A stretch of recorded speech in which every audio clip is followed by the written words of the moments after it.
Welcome to School Transportation Nation, live but recorded from Reno, Nevada, STN EXPO Reno. It's been so good to get back amongst our people. Have one of them right here with us, special guest Tim Shannon, the new Director of Facilities Planning and Efficiency at Twin Rivers Unified School District in California, Sacramento area. Thanks for being here, Tim. You're always a good friend to have, and you have great conversations. A lot of you out there know him for his work with electric school buses. So I think, Tim, you drove over from Sacramento today in an electric car. How did that go? Yes, I did. It went very well. It was a nice trip, quiet ride, and beautiful scenery. Awesome. We've got some snow on the way, but before we get into that and talking more about electric school buses, have a special message from our friends at TransFinder, the leader in school bus routing software, and the sponsor of this episode. Are you struggling with driver shortages, drivers retiring, or having to quarantine? How about the impact vaccine mandates may have on your remaining drivers? TransFinder is hearing those concerns from many in the industry. And while there is no replacement for having more drivers, it is critical that you have the tools needed to deal with emergencies that pop up. That's where the Route Finder Plus trip absorption function comes in. You can reduce routes, use fewer drivers, and adapt to the changing climate. Just like NFL teams use electronic playbooks to make changes in real time during the game, TransFinder technology helps give you more control than ever. So when conditions on the field change, you can make that strategic change that will reduce the impact on your families. Check out Plus, trip absorption, because this driver shortage is no game. To learn more, email getplus@transfinder.com. Just type STN podcast in that subject line or call 1-800-373-3609 to learn more. That's 1-800-373-3609.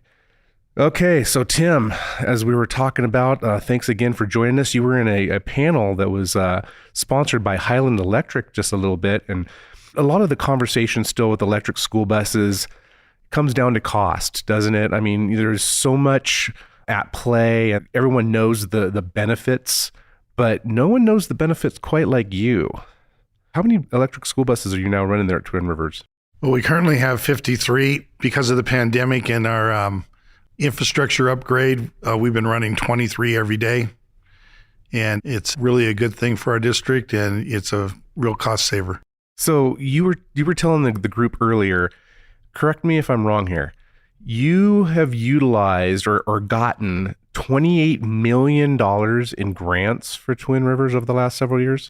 That is correct. $28 million worth of grant money just to purchase school buses and infrastructure. And you got more coming. I know that you're working on getting even more money. We do. We have a Clean Mobilities grant that it will be equal to about $10 million. And then we have some CEC stuff going on.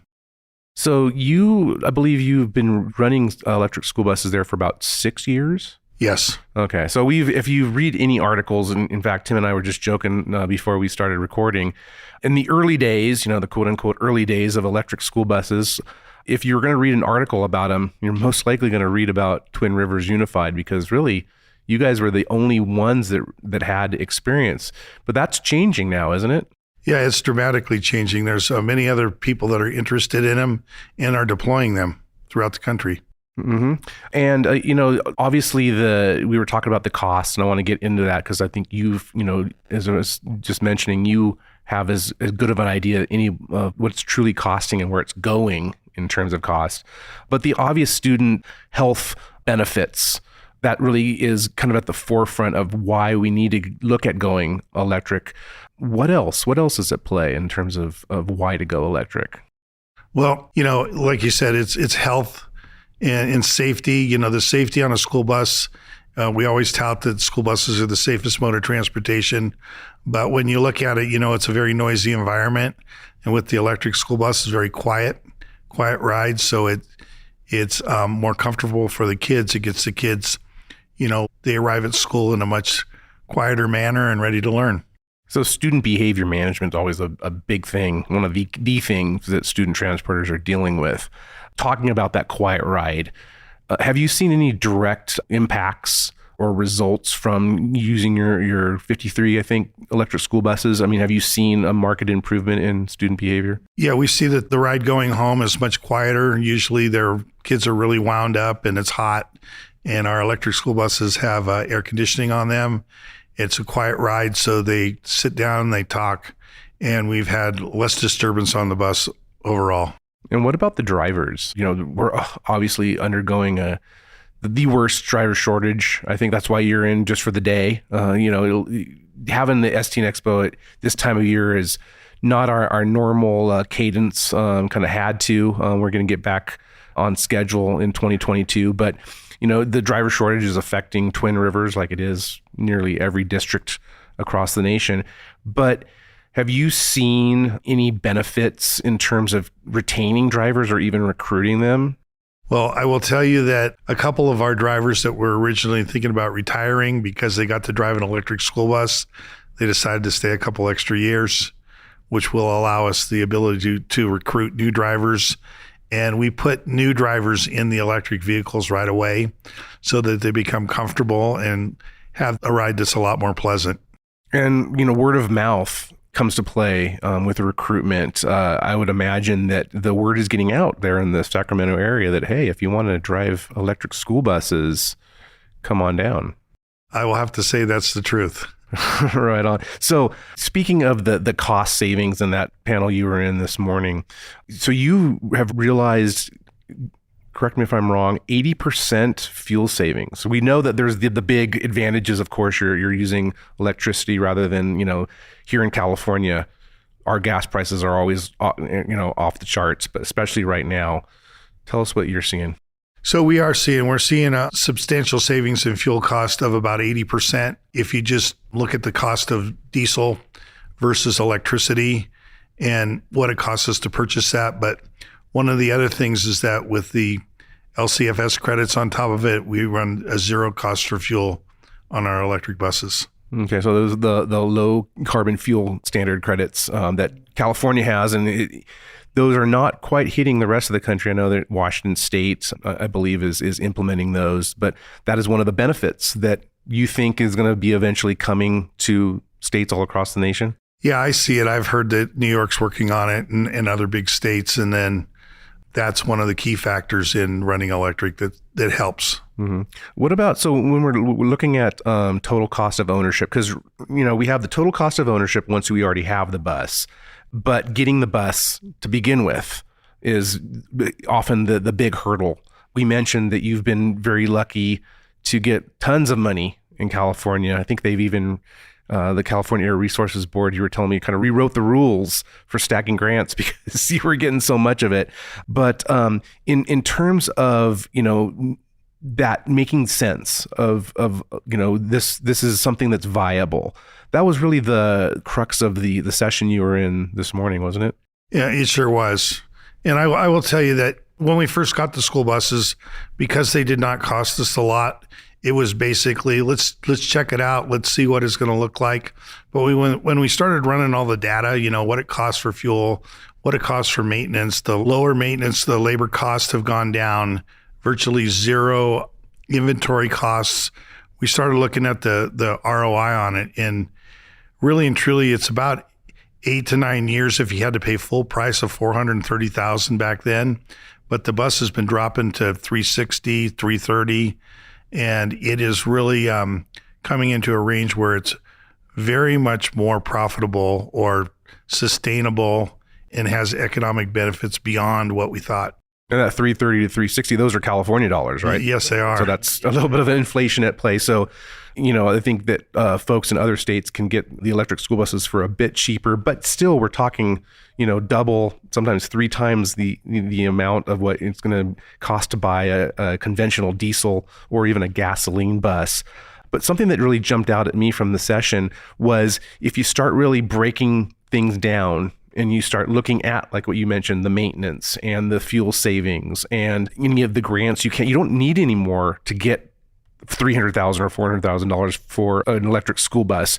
Really, I think the sweet spot, what they were talking about on your panel day, was around $75,000 once you start adding in these other elements. Exactly. So you're really looking at a lower cost for a vehicle in the end.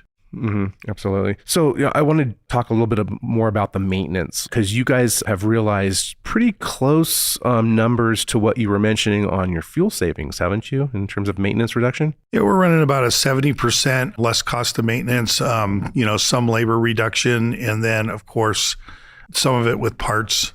We're not having very many parts at all, and then a quicker maintenance time, more reliability. The buses are out there, they don't break down. With an electric school bus, it's got like 26 moving parts. With a combustion engine, you're over 2,000 moving parts. So you can imagine all that wear and tear on those vehicles. And we know that parts are pretty hard to come by right now. I've had some conversations with some part suppliers, and of course, everyone knows about our supply chain issues, and we're certainly, short drivers, but we're short of everything. So if you can reduce, from 2,000, 3,000 parts down to 26, that's helping quite a bit. Absolutely.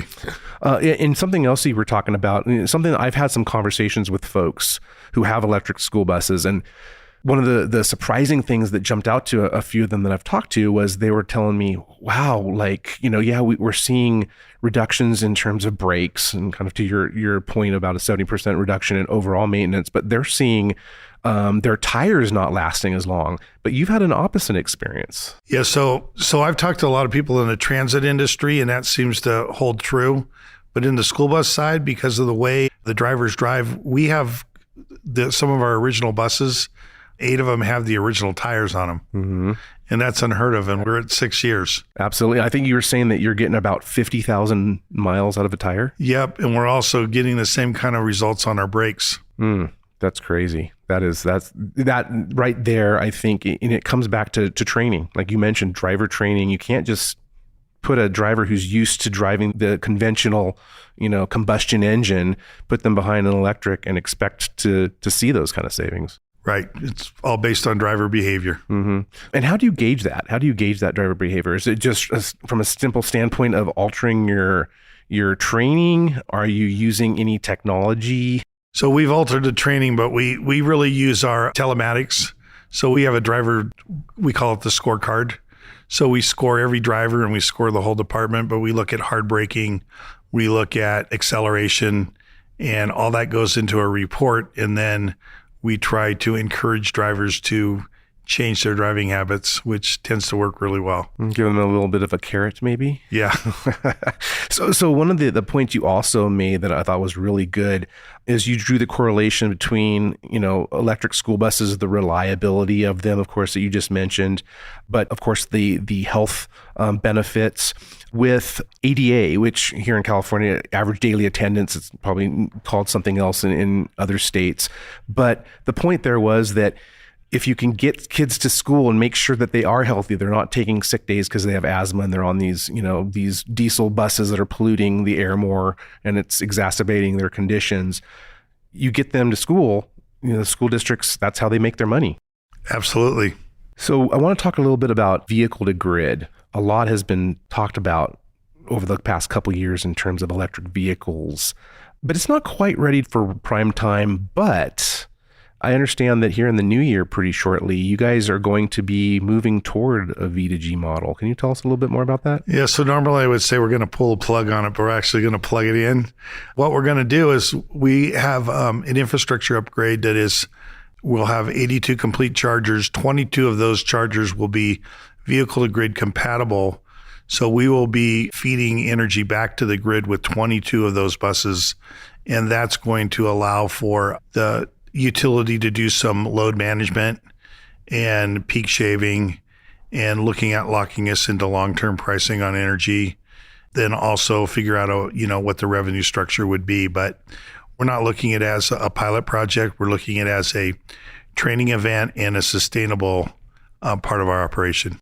So realistically, how long do you think it will take before certainly your operation, but obviously the larger industry out there that is just now implementing electric school buses, that V2G will really deliver on the promise of this concept of the mobile power plants, utilizing school buses to power up, the transportation department or to provide power back to the grid in the case of a natural emergency? So I think it's sooner than later.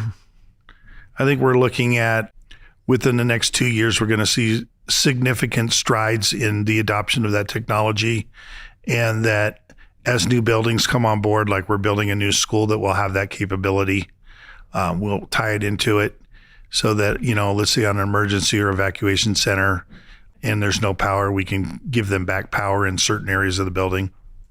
But I think it's really going to take off nationwide. It's going to be vehicle to grid or vehicle to building. And now that electric school buses are starting to take hold. And you really put your money where your mouth is personally, because I needed to talk about this and educate our listeners a little bit. So while you've been implementing, dozens of electric school buses in Sacramento and more coming, right? Right. You've been building your dream house, if you will. And tell people a little bit about this, because it's really interesting. There's a tie-in here. So the dream house is a house that's about 2,500 feet up in the hills. And it is going to be a completely off-grid house. It will be run off solar ground mount grid that's tied to a battery system. Basically, it's a lithium phosphate battery and then some hybrid inverters and then we'll have a backup generator that has propane that will kick on if the battery gets too low and we don't have enough sunlight. And then the pump that usually drains a lot from these systems is already on its own isolated solar powered system. So the house will be completely powered off grid. Wow. So obviously, no electric utility, no sewage, water. What about trash? You have a compost bin? What do you? So we're gonna compost everything that's compostable, and then we're going to, of course, so there is a trash service, but that's really the only utility we have to deal with besides property taxes. Yeah, of course. Yeah, the government's always going to get theirs, right? Right. So, what else is out there? I mean, obviously, we know with the infrastructure money that was just passed by Congress and signed into law by President Biden, we have billions of dollars that's going to be available. As soon as I hear, perhaps by May of 2022, that's going to start funneling out to school districts. But there's other things you can do, and I know that you have a lot of experience. You're not just running electric there at Twin Rivers. Yeah, no, we're not just running electric. So we put some, I call them stepping stone fuels. We're utilizing some renewable fuel, renewable diesel. And so it runs cleaner and better, and you don't have to plug in the traps as much. We also run CNG and RNG.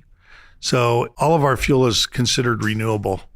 So those are good points. And actually, those costs for those fuels are lower than traditional fossil fuels. Mm-hmm.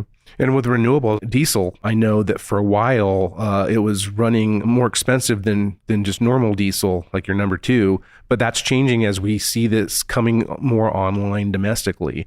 But that's a drop-in fuel, right? So if you're running diesel, you don't have to do anything special. I know Cummins has that under warranty now. They announced a couple of years ago that they were going to honor that. Something else that we're looking at in terms of electric repowers.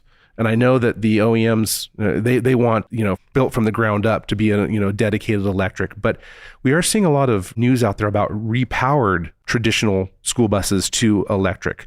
What are your thoughts on those? Are you going to get one of those too? So to be honest with you, I don't think we'll be getting a repowered bus because of the availability of funding for us and other buses, but it would be a good start. I'm not a big fan of repower compared to, built from the ground up electric. Just because there's a lot more technology that goes into the electric that won't be available on them. But, if a certain district, that was their only way of doing it, I would say do that. Speaking of the stepping stones. Yep. So, what else is coming down the pipe for you personally? We've written a lot about you, like I mentioned from the top. You came over to this industry from you were in the photo business. And you were saying something pretty interesting to me earlier, that when you came over to transportation and you decided to jump into electric, you thought, what the heck, why not? I have nothing to lose. That's exactly right. That's what I told you. Since I came from an industry that I was embedded with for 30 years plus, coming into the transportation world, I thought, if I'm going to do something in it, I better get going and do something. So I saw this opportunity. And the numbers look good and the technology looked good. And before, in my past life, we were an alpha test site for Eastman Kodak. So why not do it now? Why not put the new technology forward and see where it goes? And it's gone a long ways. Ignorance is bliss, right? You didn't know any better. You just jumped in with both feet. You didn't know that you weren't supposed to do this. Come on. Well, we were looking at data. That's why we did it. Absolutely. Yeah. You're a big data guy. So thanks again, Tim, for coming on. Really appreciate you sharing your expertise. If you want to read more about Twin Rivers, just go over to stnonline.com. We've got boatloads of articles, both in the magazine as well as on the website. So you can learn more about what Tim has done there over in Sacramento, California. Tim Shannon, thanks so much. It's always a pleasure having you. Thanks for having me, Ryan. Appreciate it. Thank you, Tim, and to all our listeners of School Transportation Nation. We really couldn't do it without you. I'm not lying there. You know, we cover this industry. We write about it. We read. We do our podcast. We put together this conference, STN EXPO, Reno. TSD conference is coming up again in March. We invite you to go over to stnexpo.com and you can check out all of our conferences, register, and also go to stnonline.com. Get the latest on the news and views affecting the industry and get caught up on what we're doing right now in Reno. Reg is open for TSD 2022. Go on over, check it out. We'd love to see you in person. Tell your friends about the podcast. You can find it at stnpodcast.com, Apple Podcasts, Spotify, and more. Until next time, Nation, take care.